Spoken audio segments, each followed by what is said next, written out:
বলেন, তরমুজ কি আপনি কেজি হিসেবে কিনে আনছেন নাকি পিস হিসেবে আনছেন? তাহলে আপনি কেন কেজি হিসেবে সম্পদে বেশি, পিছু হ্যাঁ? বেশি, পিছু না, বেশি। আপনি এটা কেন রাখছেন? আচ্ছা, সরে যান। হ্যাঁ? কেন এটা করবেন? কেন করবেন? আচ্ছা, ঠিক আছে। আপনি কত করে কিনছেন? মামা এটা কিনা আসলে দেয়া অনেকে ফার্স্ট লটের মাল কিনা 350 টাকা পিস। 250 টাকা পিস কোথা থেকে কিনছেন? যে কোথা থেকে কিনছেন?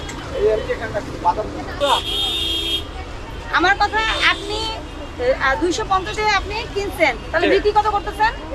280 বেশি, 300 বেশি, তাহলে আপনি মেশিন কেন রাখছেন? 260 আপনি বেশি। মেশিন কেন রাখছেন? ছোট বড় আছে না, আবার এই যে এটা বেশি মামা 180 টাকা। আপনি এটা পিসে লস। কিনছেন, তা আপনি কেন কেজিতে বেচবেন? অনেক কাস্টমারে জিগায় এটা কোনো কথা হলো না, এটা কোনো কথা হলো না। আপনি কাগজ দেখান, কত করে কিনছেন কাগজ দেখান, কাগজ বের করেন, আমরা কাগজটা ঠিক করো।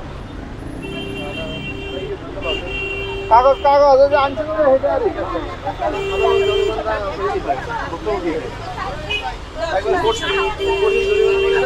আমরা মেশিন কেবল স্কেল দেখলাম মেশিন কি সাজানোর জিনিস? না না না তাহলে কেন রাখছেন? এখানে কাস্টমার পিস চাই বুঝছেন। আপনি আমাকে বলেন, আপনি কি পিসে কিনছেন নাকি কেজিতে পিসে কিনছেন? কিনছি, পিসে আপনি বেশি। পিসে কিনছেন না? পিসে বেচবো। তাহলে মেশিন কেন রাখছেন? আমরা মনে করেন কাস্টমার কয় কেজি কত, আমরা কই কেজি নাই পিস। তাহলে আপনি কেজি নাই বললে আবার মেশিন রাখছেন কেন? কাস্টমার চাই কেজি কত, আমরা কই পিস। কাস্টমারও তো কমপ্লেইন করে যে কেজিতে কেন না না কিনতে পিস তারা? পিস। তাহলে আপনি মেশিন রাখছেন মানে তো আপনি কি বেচেন?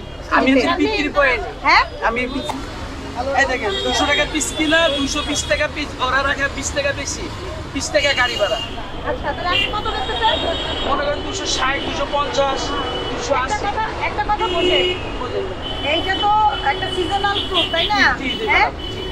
গরিব বড়লোক সবাই সবাই খেতে চায়, জি। সবাই খেতে চায় না? জি, জি, ম্যাডাম। তাহলে আপনি যদি একটা জিনিস আপনি পিসে কিনে আনছেন, জি। 200 টাকা আর 40 টাকা বলছেন আপনার খরচ, 220 একটা টাকা। তরমুজের উপরে এত খরচ করে? 220 টাকা ওদেরই দাম, 200 আর টাকা এখানে কিনা, 200 লেখা কেন? 200 টাকা কিনা, 20 টাকা ওরা নেয় আড়তদারি এক পিসে। এক 200 পিসে 20 টাকা আর 200 টাকায় 20 টাকা নেয় আড়তদারি। এটার পর এটা নাও তো, এই আওতা এটা দেখতে ফোন হবে। দেন। তাহলে আপনি লাভ করবেন, আপনাকে আমরা লস দিয়ে বিক্রি না, করতে না, পারি না, না, কিন্তু না। আপনি নিয়মের বাইরে যাবেন না, না। না। অতি মুনাফার লোভে আপনি এমন কিছু করবেন না না, না, যে 10 মানুষের ভোগান্তি হয়। জি, জি, এই ম্যাডাম। জিনিসটা তো বেশি দিন থাকবে না, না, অল্প না। সময় আর থাকবে। এক সপ্তাহ। হ্যাঁ, অল্প সময় থাকবে। জি। গরিব মানুষ বড় সবার জন্য একটা ক্রয় সীমার মধ্যে থাকে। জি। শুধু বড় লোক মানুষ কিনতে পারবে, না, সাধারণ না। মানুষ কিনতে পারবে, না, এরকম না। যাতে না হয় বিষয়টা। না, না। জি। তাই তো? জি, ম্যাডাম। এটা কিন্তু বুঝতে হবে আপনাকে। ম্যাডাম। ঠিক আছে? জি। সামনে আবার আম আসতেছে, জি। লিচু আসতেছে, জি। বেচবেন তো? জি। অবশ্যই কি করতে হবে? ও সীমার মধ্যে সীমার থাকতে হবে। মধ্যে। আমি একটা তরমুজ 240 টাকা দিয়ে কিনা মনে করেন, এই যে এই তরমুজটা দেখেন, এই তরমুজটা 240 টাকা।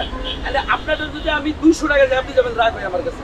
এইটা কেন 240 কেন এটা হবে? ধরে দেন, ওইখানে এমন একটা পরিস্থিতি আপনার ধরার কোনো ছিল আচ্ছা, সম্পূর্ণ। আমরা ওখানে মনিটরিং করব। আচ্ছা। ঠিক আছে, এখন কথা শুনেন। তো বলেন আপনি সর্বোচ্চ কত পার্সেন্ট লাভ করতে পারবেন এটা কিন্তু আইনে বলা আছে। এটা কিন্তু আমি গুরুত্বপূর্ণ, আপনাকে বুঝতে আমার হবে। 240 টাকা কিনা, আমার আপনি আমার 20 টাকা দেবেন। এটা আইন দ্বারা নির্ধারিত আছে। ঠিক আছে। ঠিক আছে, কৃষি বিপণন আইন দ্বারা নির্ধারিত আছে। আমার যদি আপনি 20 টাকা দেন, লিমিটে তখন আমার কোনো সমস্যা নেই। এটা লিমিটে থাকবে। জি, ঠিক আছে? জি। আর এই যে আপনি পিসে আনছেন, পিসে বিক্রি পিসে করবেন বিক্রি করবো, সমস্যা এবং নেই। আপনি লাভ সীমিত।